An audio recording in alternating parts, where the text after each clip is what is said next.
You were told this journey would be beautiful, that once you woke up, everything would finally make sense. You'd feel aligned, peaceful, connected, and full of purpose.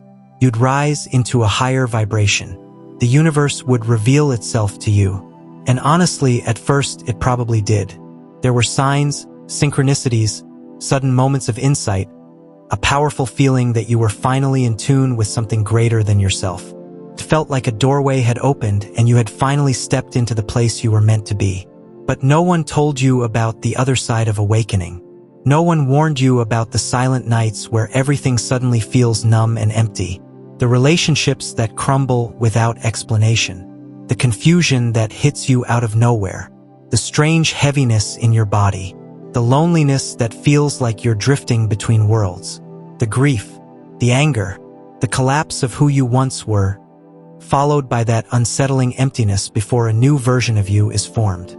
Everyone tells you to trust the process. But what happens when the process doesn't feel like light at all? What do you do when it feels like you're not rising, but falling into darkness? No one prepares you for the morning that comes with awakening, for how isolating it is to outgrow people and places that once felt like home.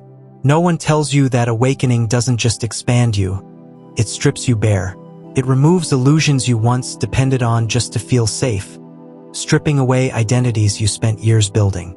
Before you ever feel lighter, you often sink into the shadows of everything you've been avoiding. This isn't the version of awakening that's packaged into meditation apps or sparkly Instagram quotes. It's the part people rarely talk about, the part that feels raw, messy, and painful. But if you're experiencing this, you need to know something. You're not broken. You're not lost. You're not failing. You're shedding a version of yourself that the world taught you to become. A version that may have helped you survive, but never allowed you to actually breathe. Awakening doesn't begin with becoming enlightened. It begins with dismantling everything that isn't really you. Starts subtly, like a small shift in energy.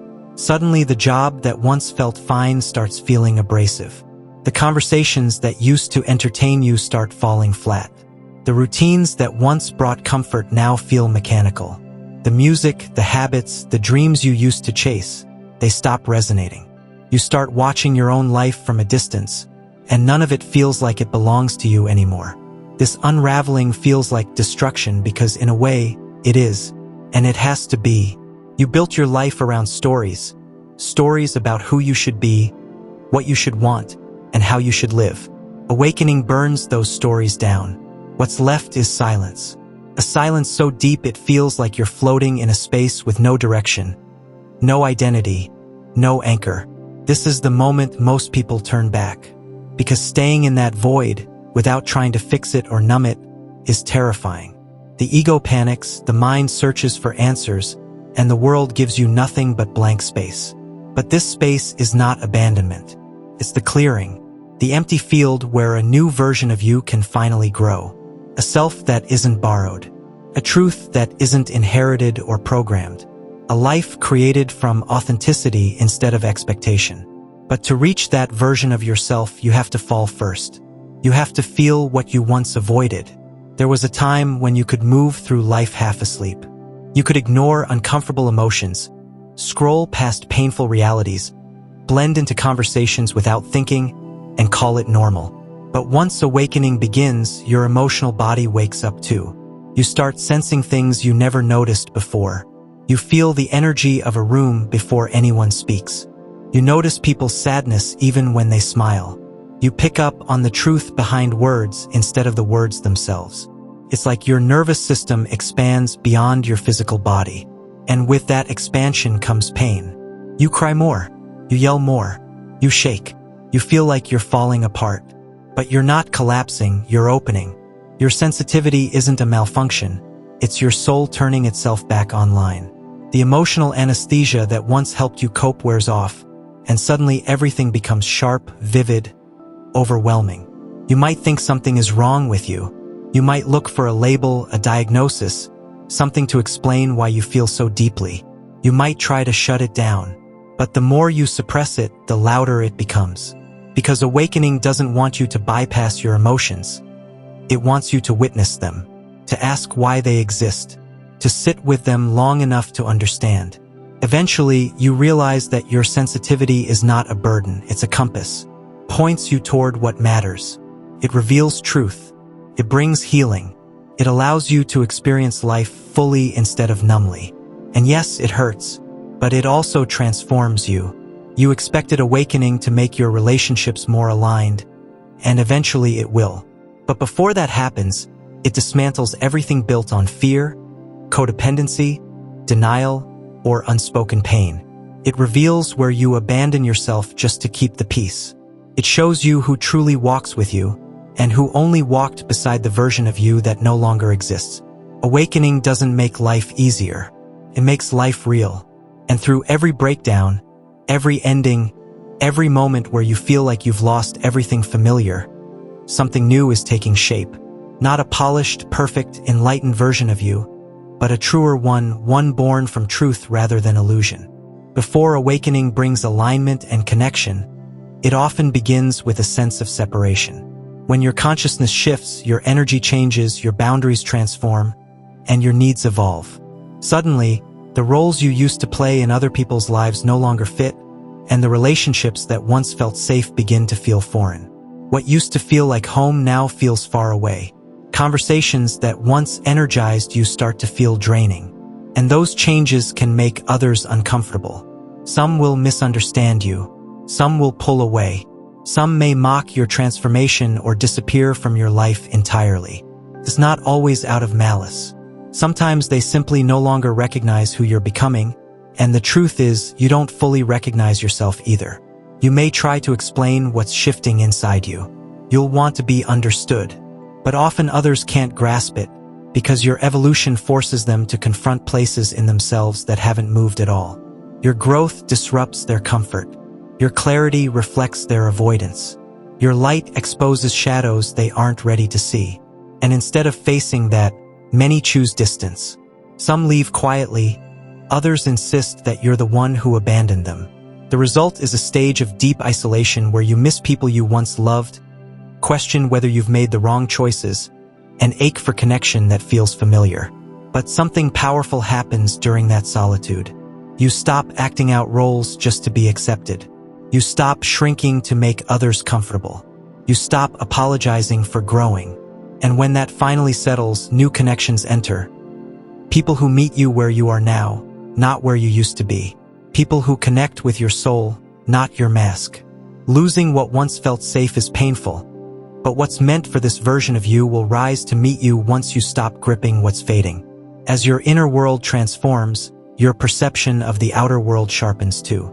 You begin noticing things others overlook. Not because you're superior, but because you're no longer asleep. You recognize the patterns, the manipulation, the subtle conditioning woven into everyday life. Advertisements start to feel invasive. Small talk begins to sound like programming. Cultural cycles start to look like psychological conditioning. You realize that so much of what you were taught to accept as normal is simply a system designed to keep people numb and compliant. It's not about conspiracy, it's about unconsciousness.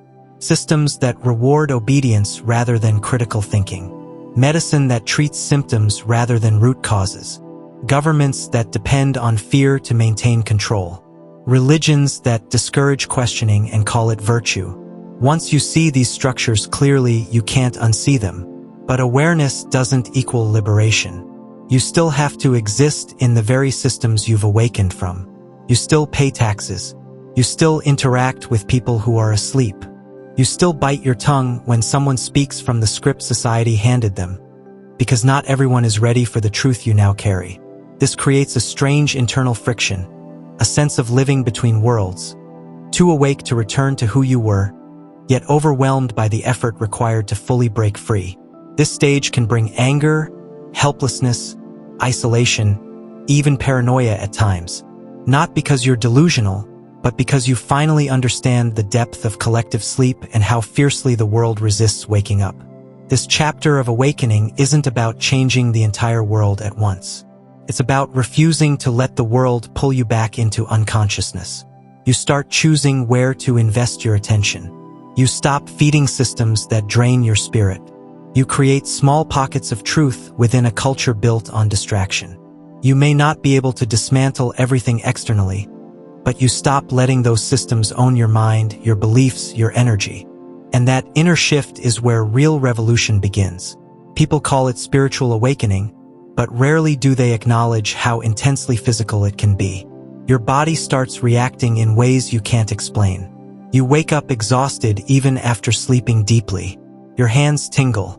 Your spine pulses with heat.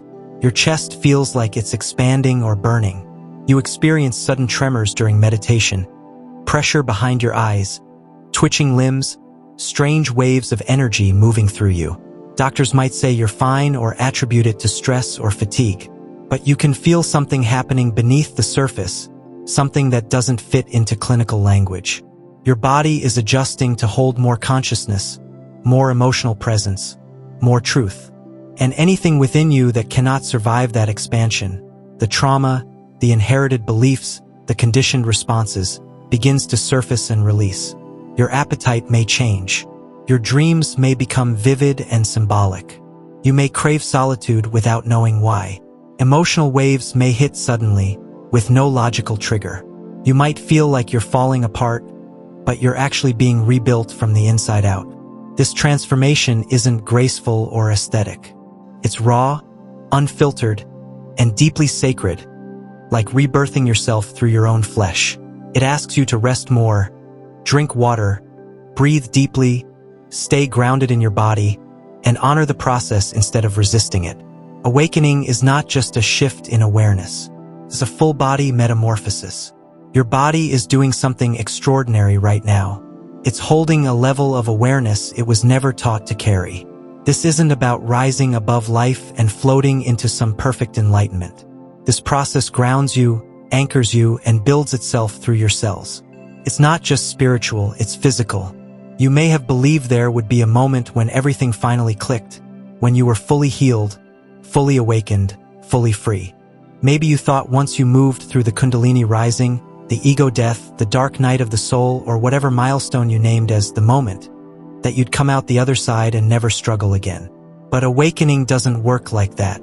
It's not a single doorway you step through and suddenly graduate from growth forever. It's a spiral that pulls you deeper each time, even when you feel like you already learned the lesson.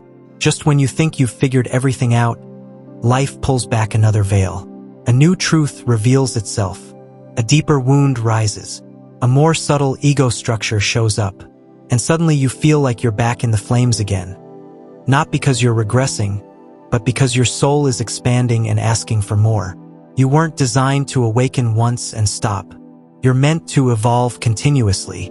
That means releasing identities over and over again, letting go of beliefs, comforts, attachments, and even spiritual practices that once helped you, but can become limitations if you cling to them too tightly. This is the paradox of awakening.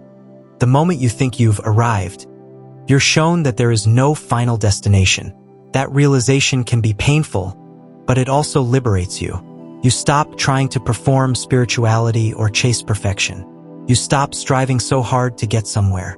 Instead, you show up with openness, with honesty, with humility. You stop demanding answers and start embracing the mystery. You stop resisting endings and learn to welcome the cycles of death and rebirth. Every layer you shed doesn't bring you to a finish line. It brings you closer to truth. And truth isn't static. It shifts and breathes alongside you. By now, you already know that awakening is not all bliss and serenity. It's chaotic, intense, and often feels like your entire life is being torn apart from the inside. It burns away everything false. You might enter this journey believing it will make life easier. But the real gift is not ease. It's clarity. You lose versions of yourself you once relied on. You let go of relationships built on roles and expectations. You find yourself crying without knowing why. You wake up feeling misplaced, like you don't belong anywhere, because you're no longer meant to fit into a world shaped by unconsciousness. When this happens, you may think something is wrong with you, but nothing is wrong. You're not losing your mind. You're not failing. You're awakening. The darkness you're moving through isn't punishment. It's initiation. It's the dismantling of the illusions that once protected you. It's the reconstruction of your emotional body so you can feel deeply, not numb yourself just to function.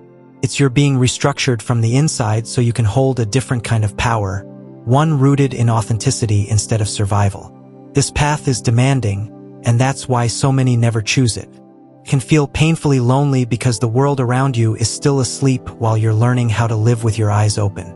But the deeper you go, the more you begin to recognize others walking this path quietly. Souls who carry depth instead of noise, truth instead of persona, presence instead of performance. They become reminders that you are not alone. Even when the path is dark, you're not collapsing. You're opening.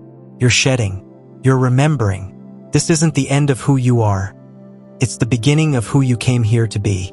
So keep going, not from fear, but from the inner knowing that your soul didn't come here to hide, conform, or stay unconscious. Came here to wake something up, not just in others, but within yourself first. And every step you take into your own truth ripples far beyond your own life. You're not breaking down. You're breaking open. And that changes everything.